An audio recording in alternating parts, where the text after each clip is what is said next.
Good morning dear students, welcome to Narayana alive classes. तो आज हम अपना जो असाइनमेंट है वो करेंगे कारतूस से ही संबंधित पृष्ठ संख्या 129 से 130 तक। हम पहले ही लेखक परिचय और पाठ्य प्रवेश का असाइनमेंट कर चुके हैं, तो चलिए शुरू करते हैं। हमारा पहला प्रश्न है कि जो कारतूस पाठ है वो उसमें कितने पात्र हैं। जैसा कि आप जानते हैं कि वो नाट्य विधा पर आधारित है, जैसे नाटक लिखे जाते हैं और नाटक में अलग अलग कैरेक्टर्स यानी कि अलग अलग पात्र होते हैं। तो कितने पात्र हैं कुल जिनका वर्णन इस पाठ में किया गया है। इसमें टोटल 4 पात्र हैं। पात्र का मतलब क्या होता है? कैरेक्टर, जिनमें से हैं कर्नल, लेफ्टिनेंट,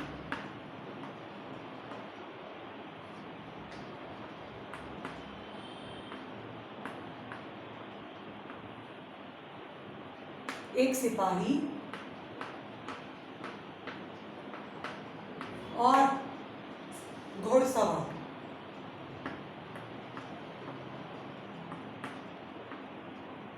ओके, घुड़सवार का नाम नहीं दिया गया यहाँ पर क्योंकि उसके लिए बार बार जो शब्द का प्रयोग किया गया घुड़सवार, उस कैरेक्टर के नाम को घुड़सवार के नाम से ही प्रेजेंट किया गया। ओके, ये 4 पात्र हैं जो पूरे नाटक में दिखाए गए हैं।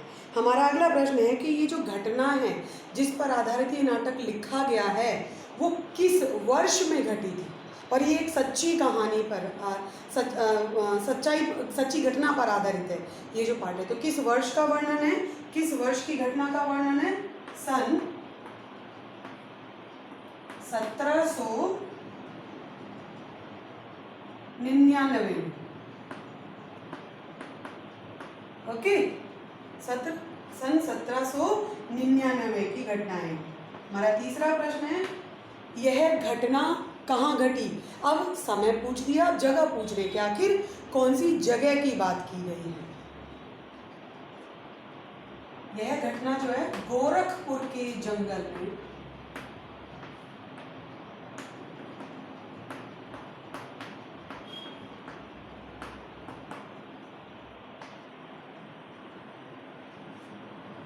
कर्नल कॉलिंज, जो कर्नल यहाँ पर नाम दिया गया है उनका पूरा नाम क्या था? कर्नल कॉलिंज।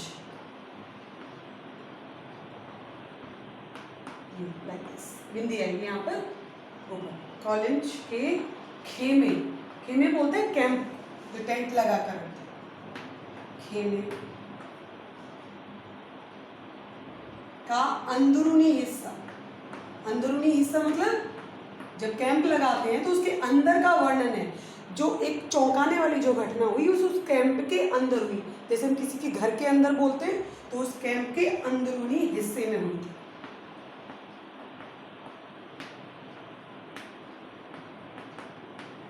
ठीक है, गोरखपुर के जंगल थे जो जगह थी और कर्नल कॉलिंज के खेमे के अंदरूनी हिस्से में वो घटना हुई थी। ठीक है, चलिए आगे बढ़ते हैं। आखिर ऐसी उस कैंप में, छोटे से टेंट में क्या ऐसा हुआ होगा जिसकी वजह से, जिसका वर्णन हमारे इतिहास के रूप में किया गया है और इस घटना को बहुत ही बेहतरीन तरीके से प्रस्तुत किया गया है ताकि आप लोग भी उस घटना को जान सके। हमारा चौथा प्रश्न है कर्नल और लेफ्टिनेंट किसके बारे में बात करें। जब शुरुआत हुई नाटक की तो लेफ्टिनेंट और जो कर्नल थे वो दोनों आपस में एक पात्र के बारे में बातचीत कर रहे थे। तो वो कौन था, किसके बारे में दोनों आपस में बैठकर बातें कर रहे थे? वजीर अली। यहां पर इस पात्र का केवल नाम ही है।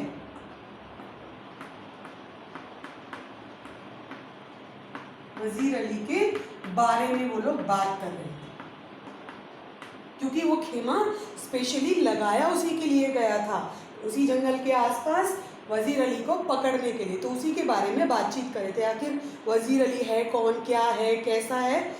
जैसे हम लोग आपस में किसी व्यक्ति के बारे में बातचीत करते हैं, ऐसी बातचीत की जा रही है। कर्नल को वजीर अली के अफसाने सुन के किनके कारनामे याद आते थे? जब वज़ीर अली के बारे में बातचीत हुई, उनके बारे में जानकारी मिली, तो वो किससे उसको सिमिलर कर रहे थे कि हाँ एक व्यक्ति ऐसा भी तो था, उसी की तरह वज़ीर अली है। क्यों ऐसा ही क्यों? और सिर्फ वज़ीर अली क्यों?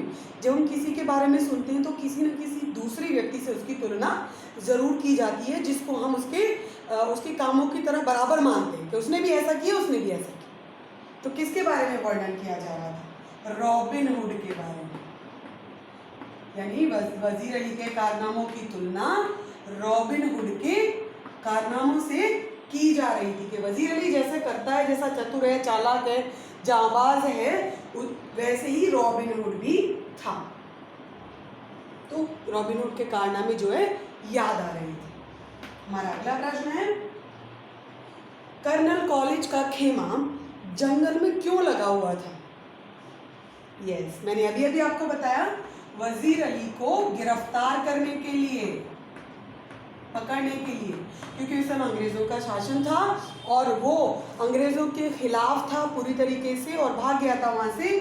जब उसको पकड़ने के लिए कोशिश की गई तो कर्नल और लेफ्टिनेंट को जब उन्हें समाचार मिला कि जंगल के इस एरिया में वो कहीं ना कहीं छिपा हुआ है, तो उसको घेर लिया गया चारों तरफ से, और इसीलिए वहीं खेमा लगाकर वो लोग टिके हुए। तो वज़ीर अली को गिरफ्तार करने के लिए जंगल में खेमा लगा हुआ था। खेमा मैंने क्या बताया अभी आपको? टेंट या कैंप।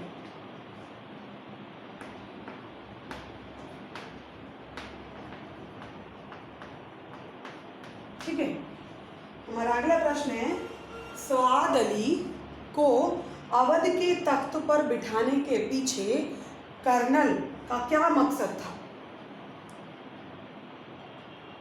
वज़ीर अली को हटाकर साद अली को तख्त पर, अवध के तख्त पर बिठाने का क्या कारण था?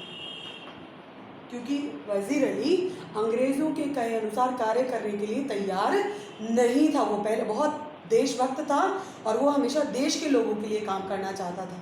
वो अंग्रेज़ों के साथ मिलकर काम करना नहीं चाहता था। और अंग्रेज़ों का क्या था कि जो भी हमारे अधीन काम करेंगे, जितनी भी कमाई होगी वो हमें देंगे। तो इसीलिए साद अली को वहाँ पर नियुक्त करना चाहते थे, क्योंकि जो साद अली था वो क्या था? अंग्रेज़ों का पिट्ठू। खुद भी काम नहीं करना चाहता था ज़्यादा लोगों के लिए, और बस पैसे वसूलने का काम था उसका। आराम पसंद अंग्रेज़ों का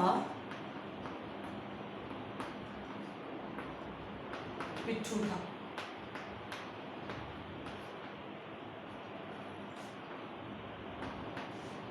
ओके, और अंग्रेज उसके द्वारा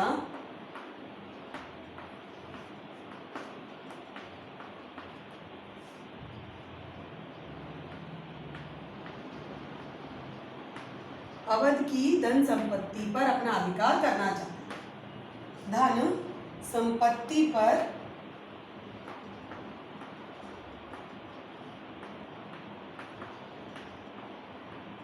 अपना अधिकार कह सकते हैं, कब्जा कह सकते हैं, कब्जा करना चाहते हैं। इसीलिए उन्होंने क्या किया? कर्नल को ड्यूटी दी कि तुम वज़ीर अली को गिरफ्तार करो, जो यहाँ से हमारे खिलाफ आवाज़ उठाकर भाग गया है, और साद अली को वहाँ का अवध का जो तख्त है वो उसे सौंप दो, ताकि वो हमारे कहे अनुसार चलता रहे। ओके, चलिए अगला प्रश्न देखते हैं।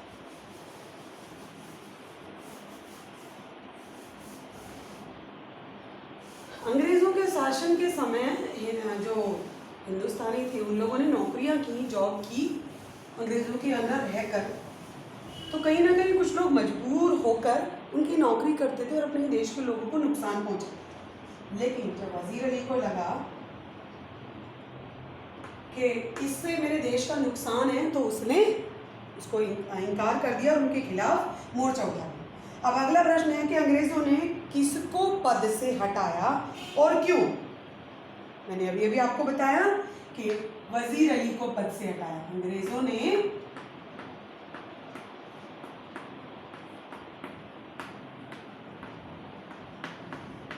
वजीर अली को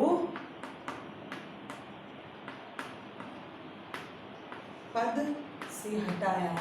क्यों? यस, क्योंकि वो अंग्रेजों का कट्टर विरोधी था। जो अंग्रेज करना चाहते थे वो तैयार नहीं था उस काम के लिए, क्योंकि वो अंग्रेजों का कट्टर विरोधी था।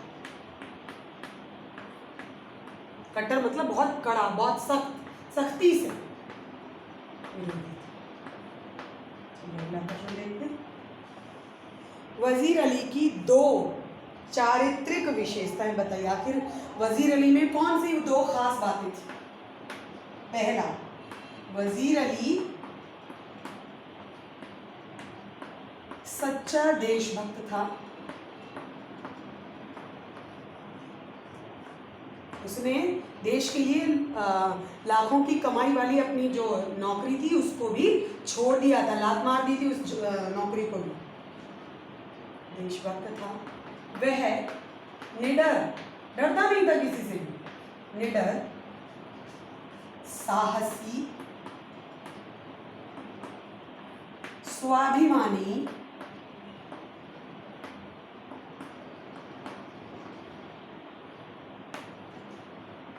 और जांबाज सिपाही था। और जांबाज सिपाही था। जांबाज बोलते हैं वीर के लिए, जांबाज सिपाही।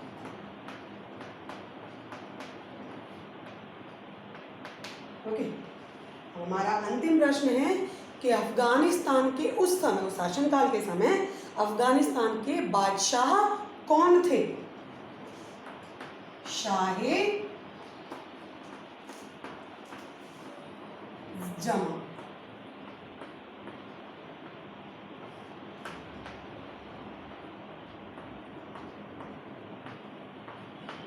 अफगानिस्तान के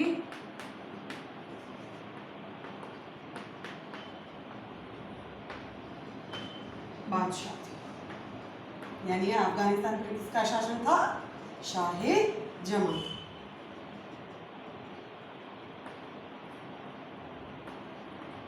Okay, so that's all for today. Thank you so much.